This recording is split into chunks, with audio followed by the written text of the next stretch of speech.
Philippines के राष्ट्रपति ने शी जिनपिंग के खिलाफ शुरू किया खूनी युद्ध। फिलीपींस के राष्ट्रपति ने कर दिया चीन के खिलाफ युद्ध का घोषणा। भारत के साथ मिलकर कुछ बड़ा करने वाला है फिलीपींस दक्षिणी चीन सागर में। जी हां दोस्तों, पूरी दुनिया में अपनी धौंस जमाने वाला चीन आज खुद ही अपने प्लान में घिरता नजर आ रहा है और यह देख खुद शी जिनपिंग के पसीने छूट रहे हैं। जी हां दोस्तों, हाल ही में फिलीपींस के विदेश मंत्रालय के सचिव का ऐसा बयान आया जिसको सुनकर शी जिनपिंग की आंखें फटी की फटी रह गई। दोस्तों, उन्होंने कहा कि फिलीपींस द्वारा भारत से ब्रह्मोस सुपरसोनिक क्रूज मिसाइलों की खरीद तो अभी सिर्फ एक साझेदारी की शुरुआत है। एंटोनियो मोरालेस विदेश मंत्रालय में अवर सचिव ने आज टाइम्स नाउ को बताया। अवर सचिव मोरालेस ने कहा कि भारत के साथ $375 मिलियन के सौदे का सेना, सरकार और फिलीपींस के लोगों ने स्वागत किया है और फिलीपींस की सेना भारत से ब्रह्मोस मिसाइल आने के कारण आधुनिकीकरण में उन्नति हासिल करेगी। उन्होंने आगे कहा कि फिलीपींस की सेना की आधुनिकीकरण की प्रक्रिया भारत की मदद से जारी रह सकती है। उन्होंने कहा, अधिक से अधिक बातचीत और आधुनिकीकरण प्रक्रिया को मजबूत करने के लिए आगे के डिफेंस सौदों का दोनों देश और शुभारंभ करेंगे। इतना ही नहीं दोस्तों, दोनों देशों के बीच बढ़ती नजदीकियों का एक और कदम भारतीय नौसेना प्रमुख एडमिरल आर हरिकुमार की बहुत जल्द मनीला की संभावित यात्रा एक बेहतर कदम होगी। दोस्तों, फिलीपींस के विदेश सचिव अवर मोरालेस ने आगे कहा कि दक्षिणी चीन सागर में सहयोग की आवश्यकता और हिंद प्रशांत में शांति और सुरक्षा की आवश्यकता के बारे में बताया। उन्होंने कहा कि दोनों देशों के बीच सुरक्षा संबंधों में संभावनाएं हैं।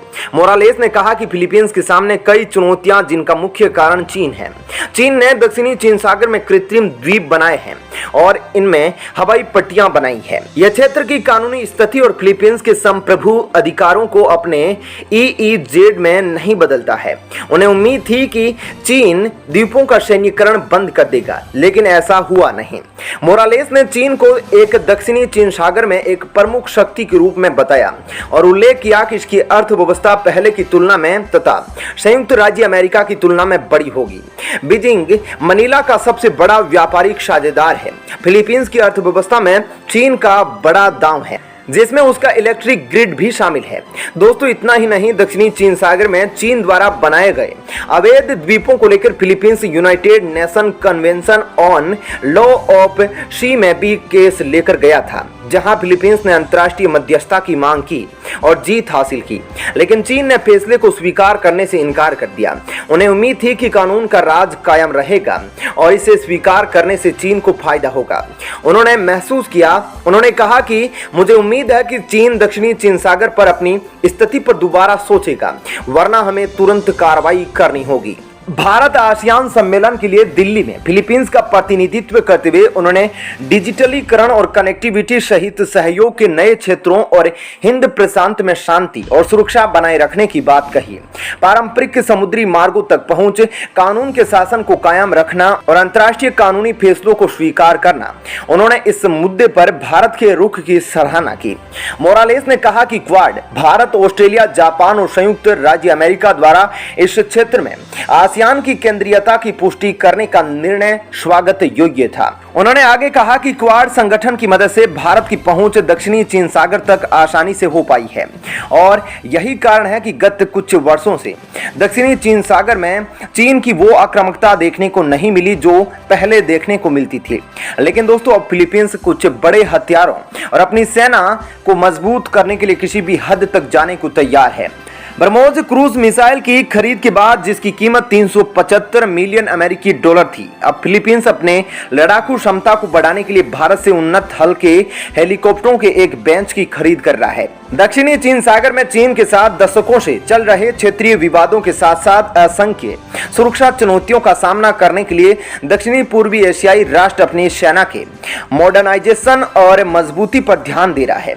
सुरक्षा और रक्षा प्रतिष्ठान के शीर्ष अधिकारियों ने रविवार को पीटीआई को बताया कि फिलीपींस ने अपने पुराने हेलीकॉप्टर बेड़े को बदलने के लिए कई उन्नत हल्के हेलीकॉप्टर की खरीद में गहरी दिलचस्पी दिखाई है और पता चला है कि भारत और फिलीपींस इस सौदे को लेकर बातचीत कर रहे हैं। दोस्तों, भारत का स्वदेशी रूप से विकसित LH हेलीकॉप्टर 5.5 टन भार वर्ग में एक जुड़वा इंजन बहुभूमिका बहु मिशन नई पीढ़ी का हेलीकॉप्टर है और इसे विभिन्न सैन्य अभियानों के लिए एक लड़ाकू विमान माना जाता है। अधिकारियों ने कहा कि फिलीपींस भी भारत के स्वदेशी रूप से विकसित तेजस हल्के लड़ाकू विमान के प्रदर्शन से प्रभावित हुआ है और इसे खरीदने पर विचार कर सकता है, क्योंकि देश लड़ाकू विमानों के बेड़े की तलाश जारी रखता है। फिलीपींस दक्षिणी पूर्वी एशियाई क्षेत्र में भारत का एक प्रमुख रणनीतिक साझेदार है और पिछले कुछ वर्षों में दोनों देशों के बीच रक्षा और सुरक्षा संबंधों में तेजी आई है, खासकर दक्षिणी चीन सागर में समुद्री क्षेत्र को लेकर।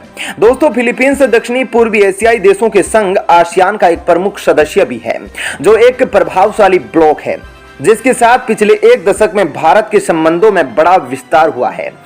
जनवरी में फिलीपींस ने ब्रह्मोस क्रूज मिसाइल की 3 मिसाइलों की खरीद के लिए भारत के साथ 375 मिलियन अमेरिकी डॉलर का सौदा किया। ब्रह्मोस एरोस्पेस एक भारत रूस संयुक्त उद्यम सुपरसोनिक क्रूज मिसाइलों का उत्पादन करता है, जिन्हें पनडुब्बियां, जहाजों, विमानों या भूमि प्लेटफॉर्मों से लॉन्च किया जा सकता है।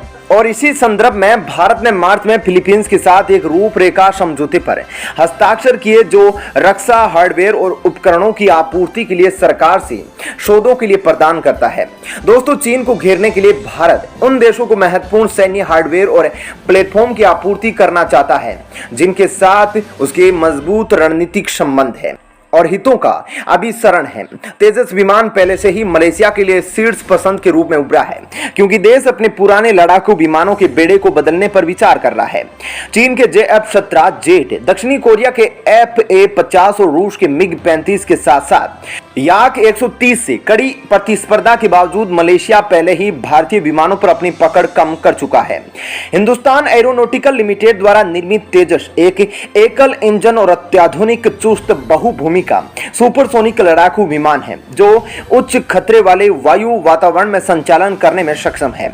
पिछले साल फरवरी में रक्षा मंत्रालय ने भारतीय वायुसेना के लिए 83 तेजस लड़ाकू विमानों की खरीद के लिए हाल के साथ 48,000 करोड़ रुपए का सौदा किया था।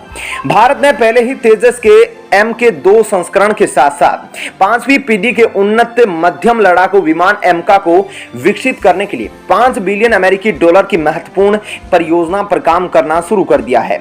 रक्षा मंत्रालय ने अगले 5 वर्षों में रक्षा निर्माण में 25 बिलियन अमेरिकी डॉलर के कारोबार का लक्ष्य रखा है, जिसमें 5 बिलियन अमेरिकी डॉलर यानी कि करीबन 35,000 करोड़ रुपए के सैन्य हार्डवेयर का निर्यात लक्ष्य शामिल है। पिछले कुछ वर्षों में सरकार ने घरेलू रक्षा उत्पादन को बढ़ावा देने के लिए कई उपाय किए हैं, लेकिन दोस्तों, अगर यह सब देखा जाए तो ये एक पूरा प्लान दिखता है चीन के दक्षिणी चीन सागर के आसपास के देशों के साथ, जहां चीन भारत को पाकिस्तान, मालदीव, जिबूती और बांग्लादेश और म्यांमार आदि में पोर्ट बनाकर भारत को घेरने की कोशिश कर रहा है। वहीं भारत भी फिलीपींस, मलेशिया, वियतनाम आदि देशों के साथ साथ रक्षा समझौते कर अपने डिफेंस सेक्टर को तो मजबूत कर ही रहा है और इसके अलावा चीन को उसी की भाषा में काउंटर भी कर रहा है। जहां दोस्तों, अब देखा जाए तो अभी हाल ही में मार्च महीने में भारत के रक्षा मंत्री राजनाथ सिंह वियतनाम गए थे और वहां वियतनाम की नेवी को तकरीबन 8 कोस्ट गार्ड शिप सौंपी। इसके अलावा भारत और वियतनाम के बीच एक मिलिट्री एलियंस पैक्ट भी हुआ, जिसके तहत भारत की नेवी वियतनाम के सैन्य अड्डों पर और वियतनाम की नेवी भारत के सैन्य अड्डों पर आ जा सकती है और फ्यूलिंग वगैरह और मरम्मत वगैरह और पेट्रोलिंग वगैरह कर सकती है। अब दोस्तों, आप अंदाजा लगा सकते हैं कि भारत ने चीन के आसपास क्या जाल बिछा रखा है। दोस्तों, इस समय भारत ने military alliance pact Vietnam, South Korea, Japan, Indonesia और अभी कुछ दिनों में फिलीपींस के साथ भी होने वाला है, ताकि चीन थोड़ी सी हरकत भी करे और उसको मुंह तोड़ जवाब दिया जा सके। हालांकि दोस्तों, इस मुद्दे पर आपकी क्या राय है? आप अपनी राय हमें कमेंट बॉक्स में लिखकर बता सकते हैं। जय हिंद, जय भारत।